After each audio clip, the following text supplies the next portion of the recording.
नमस्कार, सी न्यूज भारत में आप सभी का स्वागत है। मैं हूं आपके साथ ज्योति श्रीवास्तव। खबर रतलाम से है, जहां अयोध्या में प्रभु राम की प्राण प्रतिष्ठा को लेकर राजनीति शुरू हो गई है।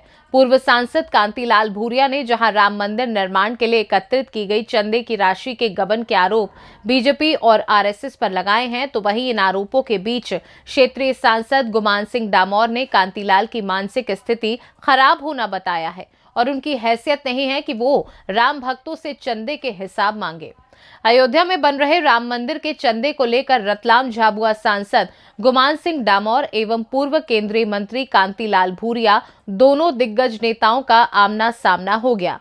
कांतिलाल भूरिया जब जब राम मंदिर को लेकर भाजपा चंदे की बात करती, तब तब कांतिलाल भूरिया सुलगते सवाल सरकार के सामने खड़े करते व करोड़ों रुपए का हिसाब मांगते नजर आते। लेकिन सत्ता सरकार व भाजपा के पास राम मंदिर के चंदे को लेकर भाजपा की खाता भई में कोई हिसाब नहीं मिलता। कांतिलाल भूरिया भी कहते नजर आए कि हमने भी राम मंदिर के लिए 25,000 का चंदा दिया है। भाई, अयोध्या राम का स्थल है और राम सबका है, वो किसी भाजपा का नहीं है। राम तो गरीब, मजदूर, शोषित, पीड़ित, आदिवासी, जनरल और सबका राम है। और ये जबरदस्ती बीजेपी वाला राम हमारा हमारा हमारा ये जबरदस्ती लोगों को भड़काने के लिए राम के मंदिर के लिए हम लोगों ने भी चंदा दिया। हमने भी 25,000 रुपये भिजवाए और वहां पर लोगों की, ताकि राम मंदिर बने। सबकी भावना है, पर ये जबरदस्ती ऐसी हवा बना देते हैं कि हम ही बना रहे हैं। भाई, पूरी देश की जनता का पैसा वहां पे लग रहा है, सारी जनता के। और उन्होंने, उनसे मेरी मांग है सरकार से कि इतने सालों से जो आंदोलन हो रहे और आंदोलन करके पैसा अरबों रुपए इकट्ठा किया, मंदिर बनाने के नाम से शुरू से आंदोलन में और चंदा इकट्ठा अरबों रुपया, उन पैसों का हिसाब भी रखे, उन पैसों का हिसाब रखे और वो पैसा राम मंदिर को भव्य मंदिर बनाए, ताकि हमारे इस देश के नागरिक या विदेश में जो भी है हमारे लोग, तो वो सब राम के प्रति और उनके चरण में नमन करते हैं। तो राम का मंदिर भव्य बने और उसमें कोई कमी नहीं होना चाहिए। और जो पिछला जो चंदा इकट्ठा हुआ था, वो पैसा भी राम मंदिर में बीजेपी लगाए, आरएसएस लगाए, न सारा पैसा खा गए, सारा पैसा खा गए। वो पैसा का हिसाब जनता को दे।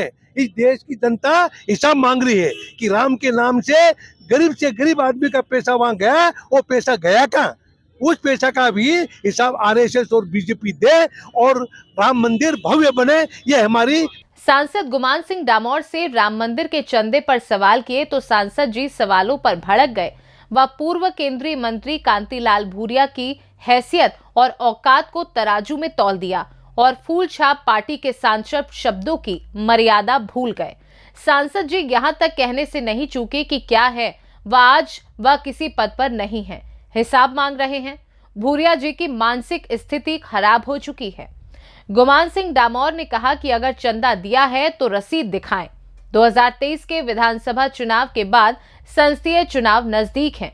ऐसे में अपने संसदीय क्षेत्र में हर कोई नेता राजनीति के दाव पेच खेलना बखूबी जानता है।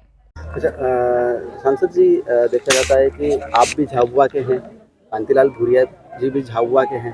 अभी वो रतलाम आए थे, वो कह रहे हैं कि राम नाम का पैसा जो है भाजपा खा जाती है, हिसाब नहीं देती है। तो क्यों ना आप पार्टी से हिसाब लेके भूरिया जी के वहाँ चले जाएं और हिसाब दे दें किसी को हर बार आते। पहली बात तो यह है कि भूरिया जी हिसाब मांगने वाले होते कौन हैं, उनकी हैसियत क्या है? पूरे देश के राम भक्तों से हिसाब मांगने वाला एक व्यक्ति कौन होता है? और अगर उस व्यक्ति ने एक नए पैसे का भी चंदा दिया हो राम निर्माण में, तो वो रसीद बताए। बिना रसीद। दूसरा कांग्रेस पार्टी ने तो राम को काल्पनिक बता दिया था। कांग्रेस की सरकार ने तो शपथ पत्र सुप्रीम कोर्ट में दिया था कि राम तो हुए ही नहीं है। और जब अयोध्या में कांग्रेस के राष्ट्रीय अध्यक्ष को और उनकी प्रमुख, उनकी राजमाता को निमंत्रण दिया, तो उन्होंने निमंत्रण अस्वीकार कर दिया। तो ऐसा व्यक्ति, ऐसी पार्टी का व्यक्ति, उसको क्या अधिकार है हिसाब किताब मांगने का? और वो कौन होता है हिसाब किताब मांगने का? उसकी हैसियत क्या है? तो नहीं, देखिए, ऐसा तो बहुत सारे लोग होते हैं जो कुछ भी अपशब्द बोलते हैं उनकी हैसियत देख के फिर बात करना चाहिए। आज वो कुछ भी नहीं है, आज वो शून्य है और उनकी मानसिक स्थिति खराब हो चुकी है। वो कभी बोलते हैं कि राम है नहीं, कभी बोलते हैं कि राम सबके हैं। तो पहले एक बात तो करें कि राम है या राम नहीं है, उसके बाद फिर बात करें।